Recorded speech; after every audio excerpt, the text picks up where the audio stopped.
Salut et bienvenue sur ETR Allemagne, la chaîne qui a pour mission de faciliter la vie aux immigrés en Allemagne. Ici c'est Simplice, dans cette vidéo on va parler de ton séjour sur le territoire en Allemagne. On va parler de toi, on va parler de tes prochaines années sur le territoire. Comment est-ce que tu vas développer tes prochaines années sur le territoire? Je vais te présenter dans cette vidéo quelques clés qui sont extrêmement importantes pour que tu puisses en fin de compte avoir un séjour réussi sur le plan professionnel et aussi sur le plan financier. Ce que tu dois comprendre en fait, si tu veux, tu prends la calculatrice, ok? Quand tu arrives en Allemagne, en général, on commence sa carrière souvent en moyenne avec 2000 euros en Allemagne, d'accord? Tu commences ta carrière avec 2000 euros et on va à la retraite à 67 ans, ok? Ça, ce sont les données statistiques actuelles. C'est vrai que les institutions gouvernementales aimeraient amener ça à 70 ans et plus, ce qui est discuté actuellement au niveau du Parlement. Mais à l'heure où je tourne cette vidéo, je pense que c'est 67 ans. Alors quand tu commences ta carrière, par exemple, avec 2000 euros, si tu commences ta carrière, par exemple, à, disons, 26 ans, 26 ans, tu enlèves, voilà, 67 ans moins 26 ans, tu vas voir exactement le nombre d'années qui va te rester pour travailler en Allemagne. Si tu prends 2000 euros, tu multiplies par 12, tu multiplies par le nombre d'années qui va te rester pour travailler en Allemagne, tu vas arriver à plus d'1 million d'euros. Alors j'ai pris 2000 euros. 2000 euros, ça c'est le salaire net, ok? Donc si tu prends le salaire brut, tu vas te retrouver à plusieurs milliers d'euros. Tu vois, à plusieurs millions d'euros que tu devras générer sur le territoire en Allemagne. La question que tu dois te poser donc, c'est de savoir comment est-ce que tu fais pour ne pas simplement travailler pour travailler en Allemagne, mais travailler aussi pour ressortir en fin de compte avec une très grosse masse financière, 500 000 euros, 1 million d'euros, peu importe ce que tu aimerais atteindre. Comment est-ce que tu procèdes? Est-ce que tu vas simplement travailler comme tout le monde travaille? Est-ce que tu vas travailler avec des stratégies? Quelles sont ces stratégies? Alors, dans cette vidéo, je te présente une première stratégie. Ça veut dire que tu dois utiliser l'immobilier en Allemagne, d'accord? Et pour commencer à investir dans l'immobilier en Allemagne, tu n'as pas besoin de commencer à travailler, d'accord? Je vais m'expliquer.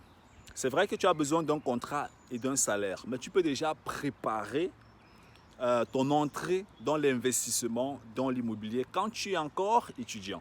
Ça, c'est extrêmement important. Quand tu es encore étudiant, tu peux déjà commencer à préparer ton entrée dans l'immobilier. Et comment est-ce que tu vas le faire? Tu vas le faire en signant déjà des assurances rentables, comme je l'ai expliqué dans l'ancienne vidéo, qui sont reconnues par le gouvernement. Et une fois quand tu vas commencer à travailler, ça va te permettre en fait de rapidement commencer à acquérir par exemple des biens immobiliers ou alors à faire d'autres types de placements dans la société en Allemagne. Ça, c'est extrêmement important.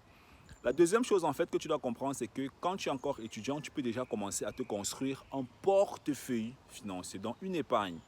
J'accompagne beaucoup de personnes dans l'acquisition des biens immobiliers et on s'est rendu compte que beaucoup de personnes qui aimeraient acheter des biens immobiliers n'ont pas souvent des épargnes, mais ils ont plutôt des crédits. Hein, des crédits de consommation, des crédits automobiles, des crédits voilà, pour faire des choses en fait qu'on ne peut pas toucher. Tu vois un peu que la banque ne peut pas certifier comme actif ou bien comme apport pour pouvoir acheter un bien immobilier. Alors si tu es étudiant, tu écoutes cette vidéo, peu importe ta situation, commence à te construire un portefeuille financier en Allemagne. Commence à épargner, commence à comprendre comment le système financier fonctionne. Signer des assurances rentables, t'intéresser au domaine financier parce qu'en fin de compte, tu vas travailler pendant des années sur le territoire et tu dois rentrer en Afrique avec le maximum de cash possible, tu vois un peu, et c'est extrêmement important. La deuxième chose que tu dois comprendre en fait, c'est que tu dois t'éduquer en Allemagne sur le plan financier. L'éducation financière, c'est exactement l'art de pouvoir créer de l'argent à partir de son intelligence mentale. Tu vois un peu la capacité, bien sûr, à pouvoir te faire de l'argent à partir de rien. Tu vois, je vais appeler ça, je vais mettre ça dans le moule en fait de l'intelligence financière. Tu vois un peu. Cultive-toi en ce qui concerne l'intelligence financière. Lis des livres sur la finance. Fais des formations sur la finance. Entoure-toi des personnes qui comprennent un peu mieux le secteur financier. Et quand je dis des personnes qui comprennent mieux le secteur financier, ce n'est pas forcément ton oncle, ta tante ou bien tes cousins qui t'ont accueilli en Allemagne. Ça peut être même des gens que tu ne connais pas, mais qui ont une expertise en fait, qui peut t'aider en ce qui concerne ton développement financier en Allemagne. Ce que tu dois comprendre dans cette vidéo, c'est que tu peux acheter plusieurs biens immobiliers en Allemagne. D'accord? Tu peux acheter un bien, deux biens, trois biens, quatre biens, cinq biens immobiliers. Tu peux tout faire ça en Allemagne. Mais tu dois faire ça avec une certaine stratégie. Tu dois faire ça avec un certain plan. Comment est-ce que tu achètes ton premier bien immobilier? Comment est-ce que tu achètes ton deuxième bien immobilier? Pourquoi est-ce que tu achètes ton premier bien immobilier? Et comment est-ce que tu signes le contrat avec ton premier bien immobilier pour avoir accès à l'achat du deuxième bien immobilier? Sinon, par exemple, tu vas acheter ton premier bien immobilier et ça va te fermer les portes pour acheter le deuxième bien immobilier. Tu vois un peu, donc tu ne pourras pas acheter plusieurs biens immobiliers. Si tu aimerais acheter, par exemple, un bien immobilier par an, si tu ne fais pas très bien tes transactions, alors tes premiers achats auront une conséquence sur les achats qui vont suivre en fait, tu vois. Donc, établis-toi un plan, une feuille de route financière, comment est-ce que tu veux fonctionner, où est-ce que tu te vois sur le territoire dans 10 ans, où est-ce que tu te vois sur le territoire dans 20 ans, comment est-ce que, quelle est la masse financière que tu aimerais avoir sur le territoire. Je vais te prendre un exemple. En 2008, par exemple, nous sommes arrivés en Allemagne. Non, c'était en 2007. En 2008, il y avait la crise. Aucun d'entre nous ne comprenait comment est-ce que, quels sont les impacts de la crise sur l'économie. On ne comprenait pas comment ça fonctionne. On ne savait pas ce que ça veut dire, tu vois. Pourtant, pour ceux-là qui s'étaient intéressés à la bourse, ok, on peut investir en bourse en étant étudiant. On n'a pas besoin d'être travailleur, freelancer, c'est pas trop entrepreneur, investisseur pour investir en bourse. La bourse est ouverte pour tout le monde. Donc, s'il y avait certains parmi nous qui avaient compris comment est-ce que la bourse fonctionne, il y a des actions d'entreprise qu'on aurait achetées par exemple en 2008. Il y aura des fonds, des ETF qu'on aurait achetés en 2008.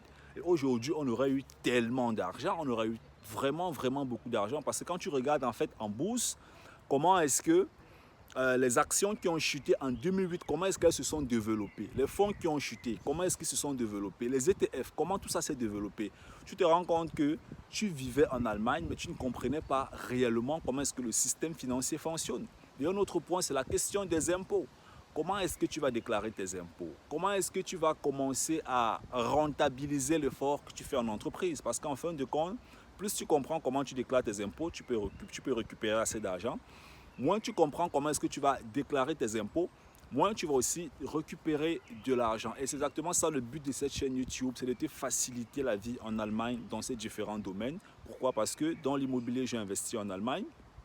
En bourse, je suis actif en Allemagne. Et puis, j'ai aussi des business sur Internet que je développe comme ça. Donc, je pense quand même que j'ai une petite expérience que je peux partager avec toi. Si tu es débutant en Allemagne, tu viens de déposer tes affaires, tu ne comprends rien dans tous ces domaines, je pense que mon expérience pourra bien sûr te permettre en fait de pouvoir te développer et surtout te développer rapidement.